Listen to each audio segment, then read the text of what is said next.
8 करोड़ की बहू। No no not Kalpana, miss Kalpana. I am miss Kalpana and I got job. आईने के सामने खड़ी होकर खुद को देखती हुई इंग्लिश एक्सेंट में टूटी फूटी इंग्लिश बोलकर कल्पना खुद को कहीं की क्वीन समझ रही थी। अपनी बेटी के कमरे के बाहर खड़ी मनीषा सब कुछ देख रही थी और अपनी बेटी के गुण को निहार रही थी। चुप क्यों हो गई बेटा? बोल बोल, कितनी अच्छी इंग्लिश बोलती है तू। मेरी तो आंखों में आंसू आ गए। Yes mom, you know mom, we have job. माँ के सामने भी अंग्रेजी बोलेगी क्या? हिंदी में बोलना, क्या बोल रही है, मैं भी तो जानूं क्या बात है। मेरी नौकरी लग गई है मम्मी, पूरे 8,000 की। लोग कहते थे कल्पना बेंच पे सबसे लास्ट में बैठती है, क्लास के बाहर खड़ी रहती है, ना कभी पढ़ पाएगी ना इसकी नौकरी लगेगी। लग गई ना नौकरी। अब धीरे धीरे इसी पोजीशन पर काम करती रहूंगी तो प्रमोशन भी मिल जाएगा और एक दिन इस कंपनी की मालकिन बन जाऊंगी मैं, देख लेना। 12वीं पास करते ही तुरंत कहाँ किसी की नौकरी लगती है बेटा। तूने तो आज मेरा सीना गर्व से चौड़ा कर दिया। ये थी कल्पना, जिसमें सेल्फ कॉन्फिडेंस इतना ज्यादा था कि अगर उसे देश के प्रधानमंत्री के सामने भी खड़ा किया जाए ना तब भी वो जरा भी ना हिचके। कल्पना की नौकरी लगे हुए 6 साल हो गए थे। हाथ में ग्लव्स, सर पर कैप, आंखों में काला चश्मा पहने अपनी स्कूटी घुमाती हुई कल्पना महेश गारमेंट्स के बाहर पानी पूरी खाने रुकती है। तुला राशि वालों को आज स्त्री पक्ष से फायदा होगा। मेंस वेयर की दुकान है हमारी, कहाँ से स्त्री वर्ग से फ़ायदा हो जाएगा? किसी की बहन या भाभी कपड़े लेने आ सकती है। फ़ायदा होगा कि नहीं भैया? फ़ायदा तो हो गया, ज़रा बाहर देखिए। मैं तो कहता हूँ आप भी जाकर पानी पूरी खाने के बहाने भाभी से बात चला दीजिए, ऐसे ही तो बात बनती है। अरे पागल वागल है क्या तू? पिटवाएगा मुझे? अरे हम तो जानते भी नहीं ये है कौन, मैंने तो इसकी शक्ल भी नहीं देखी और तू इसे भाभी बोलने लगा। बहुत नाम है पापा का बाजार में, सभी क्या सोचेंगे? महेश का बेटा लड़कियां छेड़ता फिरता है। ठीक है, मत जाइए, बैठे रहिए ऐसे ही। बड़े मालिक और चाचा जी आपके लिए यहाँ वहाँ लड़कियाँ ढूंढते फिरते हैं और आज जब आपके पास खुद मौका है तो आप हाथ पर हाथ रख के बैठे हुए हैं। बस आपको पानी पूरी खाने को तो कह रहे हैं हम। अगर किसी कारण बात आगे बढ़ी तो बढ़ा दीजिएगा, कोई ज़बरदस्ती थोड़ी ना करनी है भाभी जी से। एक एक करके प्रेम के सारे स्टाफ उसे कल्पना के साथ पानी पूरी खाने के लिए फोर्स करने लगते हैं और हिम्मत इकट्ठा कर प्रेम भी अपनी दुकान के बाहर ठेले पर खड़ा हो ही जाता है। भैया आपने फिर दुकान के बाहर पानी पूरी लगा दी। मैंने कहा है ना आपको ज़रा साइड करके लगाया कीजिए, वो क्या है ना ग्राहकों को फिर दुकान नहीं दिखती। अच्छा, ये दुकान आपकी है? हाँ जी मेरी है, लड़कों के सारे कपड़े मिलते हैं। अंकल आपके ब्रदर या बॉयफ्रेंड के लिए कुछ भी लेना हो तो ज़रूर आइएगा। आप बॉयफ्रेंड नहीं है मेरा। वैसे आप मैरिड भी नहीं लगती। हाँ, क्योंकि हो भी नहीं। और कल्पना से बात करता हुआ प्रेम पानी पूरी खाने लगता है। मैं दे रही हूँ ना पैसे, कोई ज़रूरत नहीं है पैसे देने की आपको। कमाती हूँ मैं, 80,000 की सैलरी है मेरी और आपकी दुकान पर ज़रूर आती, पर वो क्या है ना, मुझे ब्रांडेड कपड़े ही पहनने की आदत है और मेरे घर वालों को भी। और आप रखते हैं नॉन ब्रांडेड क्लोथ्स। अगर किसी और को कुछ लेना होगा तो मैं ज़रूर आपका दुकान रिकमेंड करूँगी। 80,000 कमाती है लड़की, इसने मेरे पानी पूरी के पैसे दे दिए। ये तो बड़ी हाई क्लास है, ये कहाँ पूछेगी मुझे। और अपनी स्कूटी घुमाती हुई कल्पना अपने घर लौट जाती है और इस बारे में अपनी माँ को बताती है। आज ही मैं तेरी कुंडली दिखा रही थी बेटा, ये आने वाले 4 महीने में तेरी कुंडली में लगन चढ़ा हुआ है तेरी शादी का। और देख, लड़का भी मिल गया। आते जाते पता कर ले लड़का कैसा है। अगर ठीक रहेगा तो टी शर्ट वी शर्ट लेने दुकान चली जाना और खुद ही बात चला देगा वो। हाँ मम्मी, वैसे दुकान ना काफ़ी बड़ी थी, 5 स्टाफ थे उसकी दुकान में, पर ऐसे ही थोड़ी ना अपनी इज्जत दे देती मैंने भी दिखा दिया धौंस कि भाई कल्पना किसी से कम नहीं है। वो भी सोचता होगा कि इस हाई क्लास लड़की से पाला पड़ा है जिसने पहली मुलाकात में उस पर खर्च कर दिया। और कल्पना सही भी थी।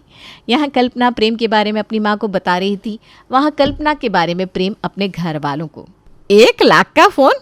हाँ मम्मी, आईफोन महंगे ही होते हैं और आज के ज़माने में जहाँ लड़कियाँ लड़कों से पैसे खर्च करवाती है वहाँ उसने मेरे पानी पूरी के पैसे भी दे दिए।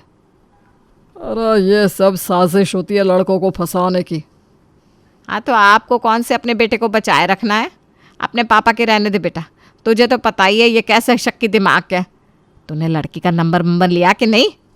अरे फेसबुक आईडी ले लिए मैंने मम्मी, रिक्वेस्ट भेज दूँ क्या? अरे हाँ, इंतज़ार किस बात का कर रहा है, भेज दे।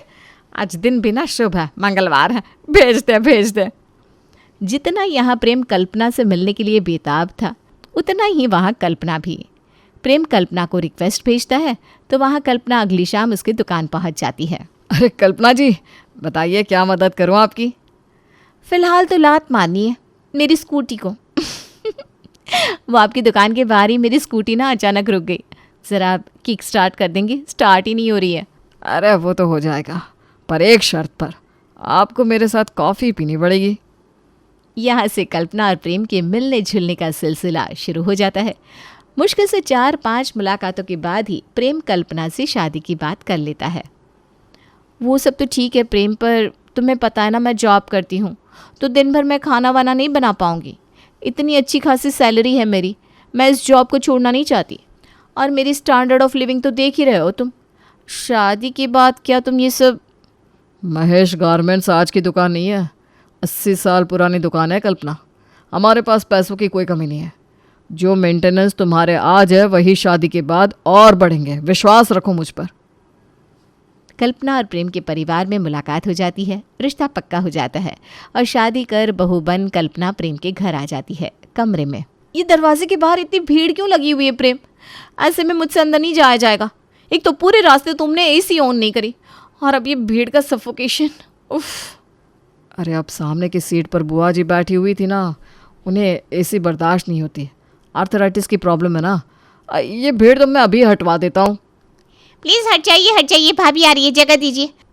सभी को भाभी से मिलने का मौका मिलेगा, हटिए हटिए।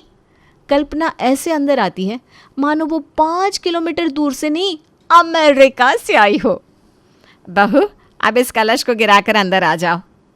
पर मम्मी जी, अगर मैंने इस कलश को पैर मारा और उसमें मेरे नेल्स टूट गए तो? अरे लाल पानी यहाँ पर क्यों रखा गया है? तुझे ये भी नहीं पता क्या बहू? ये तो आलता है नई बहू के पैर की छाप के लिए। नहीं नहीं नहीं नहीं मम्मी जी, मैं इस लाल पानी में पैर नहीं रखने वाली। मैंने पेडिक्योर करवाया है, पूरा पैर खराब हो जाएगा मेरा। मुझे ये नहीं करना, मुझे वो नहीं करना, ये मैं नहीं करूँगी, वो मैं नहीं करूँगी। कल्पना की नौटंकी पड़ोस के सभी लोग सुन रहे थे। ये तो लगता है मोम की गुड़िया लेकर आ गई रंजू। वही तो, हरकतें तो ऐसी हैं मानो करोड़ों की बहू हो। अगली सुबह 10 बजे कल्पना हाथ में लैपटॉप लिए अपने कमरे से बाहर आती है और क्या देखती है कि उसके पापा जी और उसका पति नहा धोकर दुकान जाने के लिए तैयार भी हो गए हैं। उठते ही ये क्या लैपटॉप लेकर आ गई बहू तू? यही तो बात हुई बुआ जी, नौकरी और दुकान में यही फ़र्क है। दुकान की टाइमिंग होती है, इनका जब मन किया बंद कर दिया, जब मन किया खोल दिया। जॉब में ना ऐसा नहीं होता, वो भी जब आप इतने सीनियर हो। लोग ना मुझसे सीखते हैं। उठ तो मैं सुबह ही गई थी, पर काम कर रही थी। अभी सुबह सुबह ये क्लाइंट को 20,000 कमा कर दे दिए मैंने। हाँ दीदी, हमारी बहू ना पढ़ी लिखी आई है, करोड़ों में एक है मेरी कल्पना। अब तो घर खर्च के पैसे कहाँ लगाने हैं, कैसे लगाने हैं, मुझे सोचने की ज़रूरत नहीं है। सब कुछ कल्पना ही कर लेगी। बिल्कुल सही मम्मी जी। काल करे सो आज कर, आज करे सो अब। घर खर्च के पैसे से ही इनकम करके दिखा दूंगी मैं। 8 करोड़ की टर्नओवर है मेरी कंपनी की। बुआ जी, ऐसे ना थोड़ी आगे बढ़ी हूँ, दिमाग लगाना पड़ता है, इन्वेस्टमेंट करनी पड़ती है। ऐसे रहते हुए कल्पना खुद अपने फ़ोन का रिंग बजा देती है। ओ ऑफिस से कॉल आ रहा है, मैं अब भी आती हूँ। हाँ। कुछ देर बाद तैयार होकर कल्पना अपनी रसोई में जाती है और अपनी माँ को फ़ोन लगाती है। सारा ड्रामा सेटअप हो गया है मम्मी। बस ऐसे ही ना बीच बीच में इंग्लिश बोलते रहना बेटा। बचपन से पढ़ा लिखा कर बड़ा किया है मैंने तुझे, जो हुआ तुझे दे दिया, अब लौट आने की बारी तेरी है। हाँ। अरे बहुत अमीर लोग हैं मम्मी, तुम टेंशन ना लो। न जाने कितने सालों से ये आईफोन का कवर लगाकर 8,000 का फ़ोन चला रही हूँ। अब जाकर खरीदूंगी आईफोन। तुम बस एक काम करो, एक सस्ती सी खाना बनाने वाली भेज दो यहाँ। कल्पना दिमाग की बड़ी तेज़ थी। वो सिर्फ 3,000 में गांव से खाना बनाने वाली को बुलाकर अपने ससुराल में रख लेती है और दाम बताती है 25,000 रुपये। वाह भाभी, आपने तो बड़े सस्ते में कुक रख ली। इसके पहले जब मम्मी का ऑपरेशन हुआ था ना, तब हमने रखी थी कुक, एक दिन के 1,500 ले रही थी। उस हिसाब से तो ये काफ़ी सस्ती पड़ी नहीं मम्मी? अरे मैंने तो पहले ही कह दिया था, करोड़ों की बहू है मेरी। पर कुक की ज़रूरत ही कहाँ है? मैं दुकान चला जाऊंगा, कल्पना जॉब पर, फिर खाना कौन बनाएगा पापा? कुछ इस तरह कल्पना घर में काम के लिए कामवाली और कुक लगा देती है और रोज ऑफिस जाना शुरू कर देती है। एक रात फोन पर बात करते हुए कल्पना ऑफिस से घर लौटती है। हो जाएगा, डोंट वरी। और ये 10 लाख है, बहुत छोटा अमाउंट, कितना ज़्यादा टेंशन ले रहे हैं आप? क्या बात है कल्पना, कोई इन्वेस्टमेंट कर रही हो क्या? अरे मेरा तो काम यही है ना प्रेम। क्या बताऊँ मम्मी जी, आप सबके लिए ना मुझे बड़ा अफसोस होता है। मैं तो बैठे बैठे इतने पैसे कमा लेती हूँ, आप लोगों को भी ना इन्वेस्ट करना चाहिए। अब हमें क्या पता बेटा कि कहाँ लगाना है पैसे। मैंने तो आज तक बैंक का मुँह भी नहीं देखा। सब कुछ प्रेम करता है या फिर तेरे पापा जी। बैठे बैठे कौन पैसे देता है बेटा, कोई नहीं देता। ठीक है, 2000 रुपये तो आप सब मुझे दे ही सकते हैं ना? 2000 मैं भी दे दूंगी भाभी, उसमें क्या है। 2000 रुपये आप सब मुझे 1 हफ्ते के लिए दे दीजिए। 4000 वापस करने की गारंटी मेरी। अरे ये लो 2000। अब अगर बीवी फाइनेंस डिपार्टमेंट में है तो फ़ायदा तो मुझे होना ही चाहिए। सभी अपने अपने पास से 2-2 हज़ार निकाल कर घर की बहू कल्पना को दे देते हैं। अब लगाऊंगी ना शेयर में पैसे, पर पहले जाल बिछाना होगा। रात को जब प्रेम दुकान का हिसाब कर रहा था, उसे खाता देखकर कल्पना कहती है, ये सुरेश गारमेंट्स वालों ने तुमसे 5 लाख का स्टॉक लेकर रखा है ना? अरे भाई वापस मांगो। 2 साल पुराना हिसाब है ये कल्पना। उधार तो 10 लाख का लेकर गया था सुरेश, 5 लाख लौट आया है। अब ये 5 लाख पता नहीं कब देगा। 10 लाख का तो उन्होंने तुमसे सामान लिया है। यही 10 लाख का माल तुम अपनी दुकान में सेल करते तो प्रॉफिट के साथ बेचते। समझ लो 5 लाख का प्रॉफिट वैसे होता, यानी टोटल नुकसान 15 लाख का हुआ ना। फिर तुम वहाँ जाते होंगे, आते होंगे, रास्ते में कुछ खाते होंगे, और इन 2 सालों में नहीं करते 50-60 हज़ार तो ऐसे ही खर्च हो गए होंगे। तो टोटल मिलाया जाए तो 16 लाख का नुकसान हुआ है तुम्हारा, जिसमें से 5 लाख उन्होंने दे दिए, यानी कि 11 लाख अभी भी घाटे में हो तुम। ये क्या मैच बताया यार, ऐसा तो मैंने कभी सोचा ही नहीं था। एक काम करो ना कल्पना, मेरे दुकान का हिसाब भी तुम्हें देखना शुरू करो ना। ऑफिस के काम से फुर्सत कहाँ मुझे मिलती है प्रेम, इसीलिए तो काम वाली लगवाइए घर पर, वरना मैं ही खाना ना बना लेती। पर कोई बात नहीं, अब घर का काम है तो इतना तो मैं कर ही सकती हूँ। रसोई के खर्चे से लेकर कामवालियों के पैसे तक हर तरफ से कल्पना पैसे मार रही थी और अपने मायके भेज रही थी। और अब तो उसे दुकान के हिसाब में भी पैसे मारने का मौका मिल गया था। अपने पापा मम्मी के लिए गिफ्ट्स और एक चाबी लेकर कल्पना अपने मायके पहुंचती है। ये साड़ी, सूट, ये गहने तो समझ में आ रहा है बेटा, पर ये चाबी क्यों लेकर आई है तू? आपने मुझे स्कूटी दिलवाई थी ना मम्मी, अब मैं आपको एक कार तो दिलवा ही सकती हूँ। ये कार की चाबी है, लोन पास करवाया है मैंने अपने ससुराल की दुकान के नाम पर। नहीं बेटा, ये ज़्यादा कर दिया तूने, सबको खबर लग गई तो। 8,000 की नौकरी में 20-25 हज़ार की EMI कैसे भरेगी तू बेटा? घर खर्च के नाम पर मेरे पास आते हैं पूरे 50 हज़ार, जिसमें से रसोई में सिर्फ 20 लगते हैं, यानी 30 हाथ में। मुझे मेरे पर्सनल खर्च के लिए प्रेम देते हैं 20,000 रुपये। बाकी यहाँ वहाँ से ऐसे वैसे भी अच्छी खासी मोटी रकम मैं दबा लेती हूँ मम्मी, और फिर कमाती भी तो हूँ। और आजकल तो मैंने शेयर्स में पैसे लगाना भी शुरू किया है। इंट्राडे कर रही हूँ मैं। घर वालों से एक बार 2-2 हज़ार लिए, सभी को कल 4 हज़ार दे दूँगी, जिससे सबका विश्वास मुझ पर आ जाएगा, और फिर लूँगी सबसे मोटे पैसे। शाबाश मेरी बेटी शाबाश, तू बिल्कुल मुझ पर गई है। पहले मैं बिना शेयर्स में पैसे लगाता था, कमेटी में, इसमें उसमें। बिल्कुल सही कह रहे तेरे पापा, बहुत ज़्यादा पैसे कमाए इन सब में इन्होंने। फिर ऐसे ही एक दिन अपने मकान से हम किराए के मकान पर आके 1 हफ्ते का टाइम लेकर जो 2,000 रुपये कल्पना ने सभी से लिए थे, वो तीसरे ही दिन सभी को दोगुने करके लौटा देती है। मैं तो पहले ही जानता था कि मेरी बहू बड़ी शातिर है। करोड़ों की बहू लाए हम, करोड़ों की। सही कहती है आप रंजू जी। और ये करोड़ों की बहू आप सबके लिए करोड़ों का सौदा लेकर आई है, पर उसके लिए कुछ लाख आप सबको खर्च करने पड़ेंगे। अरे हाँ बताओ ना, कहाँ लगाने पैसे, मैं लगा दूंगा। कल्पना, वैसे भी एक मोटी पार्टी से अच्छा खासा पैसा आया है मेरे हाथ में। 8 लाख रुपए आप सब अगर मुझे दे तो कुछ महीनों में 8 करोड़ रुपए दे सकती हूँ मैं। एक्चुअली ना मेरी कंपनी एक बहुत बड़ी कंपनी है, पैसे लगा रही है। और कंपनी यहाँ की नहीं है, फॉरेन की है। बस कंपनी स्टार्ट होने की देर है। पैसे तो ऐसे आएंगे कि सोचना भी नहीं पड़ेगा। जैसे ही इस आइडिया के बारे में मैंने अपने पेरेंट्स को बताया, उन्होंने फ़ौरन 16 लाख रुपए मेरे हाथ में रख दिए, और 8 लाख मैं लगा रही हूँ। तो फिलहाल 24 लाख मेरे हाथ में है। अब आप में भी किसी को पैसे लगाने हो तो कल तक मुझे बता दीजिएगा। उस वक्त तो कोई कुछ नहीं कहता, पर अब करोड़ किसे नहीं चाहिए थे। अगली सुबह उमेश, रंजू और प्रेम मिलकर 24 लाख रुपए अपनी बहू के हाथ में रख देते हैं। आप ठीक करती हैं भाभी कि कमाती है तो आपके पास खुद के पैसे हैं।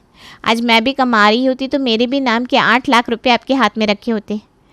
जो पैसे वापस आते वो मेरी शादी में लग जाते, पर खैर। अरे प्रिया, तू नाराज़ क्यों होती है? जो पैसे आएंगे वो तेरी शादी में ही लगेंगे, तो फिक्र मत कर। अपने ससुराल वालों को मूर्ख बनाकर प्रिया पूरे के पूरे 24 लाख रुपए लेकर कमेटी में डाल देती है। 1 महीने, 2 महीने, 3 महीने ऐसे ही निकल जाते हैं। सब कुछ वैसा ही चल रहा था। कल्पना का वैसा ही शौफ और वही चाल ढाल। कहाँ तक पहुँचे पैसे, और कितने दिन है कंपनी स्टार्ट होने में? हाँ, हो गया है काम, टेंशन की क्या बात है। बस अगले महीने हमारा ही नंबर है। 3 लोगों ने तो अपनी कमेटी उठा ली थी और इस बार थी चौथी कमेटी। इस बार मेरी ही कमेटी उठनी चाहिए। बात हुई थी, पता है ना? भूलना मत तुम लोग। हम क्या भूलेंगे कल्पना मैडम, आप भूल जाइए आपके पैसे, क्योंकि जिसने कमेटी शुरू की थी वो सभी के पैसे लेकर भाग गया है। आपके तो 24 लाख गए। ये सुनते ही कल्पना बेहोश होकर वहीं धड़ाम से गिर जाती है। उसके घर वाले उसके चेहरे पर पानी छिड़क कर उसे होश में लाते हैं।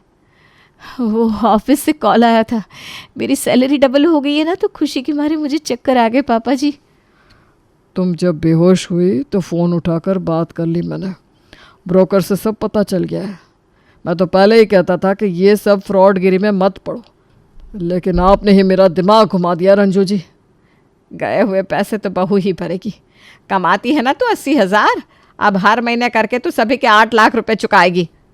अच्छा हुआ मैं कमाती नहीं हूँ, वरना मेरे 8 लाख भी डूब जाते। 24 लाख रुपए मैं कैसे चुकाऊँ मम्मी जी? 8,000 की सैलरी है मेरी, 30 साल लग जाएंगे। 8,000 की सैलरी है तुम्हारी? पर तुम तो ऐसे फेंकती थी कि 8 लाख कमाती हो तुम। ऐसी फेंकू चांदी मिली थी तुझे लाने के लिए। 8,000 कमाती है और 50,000 का खर्च तो घर पर लगवा देती है। इसकी 8,000 की नौकरी के लिए रखे हैं क्या हमने 2-2 नौकर? तेरे हाथ में अब एक फूटी कौड़ी नहीं जाएगी बहू, और तेरे महीने के 8,000 भी तू मुझे देगी। आज तक की सारी कल्पना की हेकड़ी धराशाही हो जाती है और 8 करोड़ की बहू 8 रुपए की बन जाती है।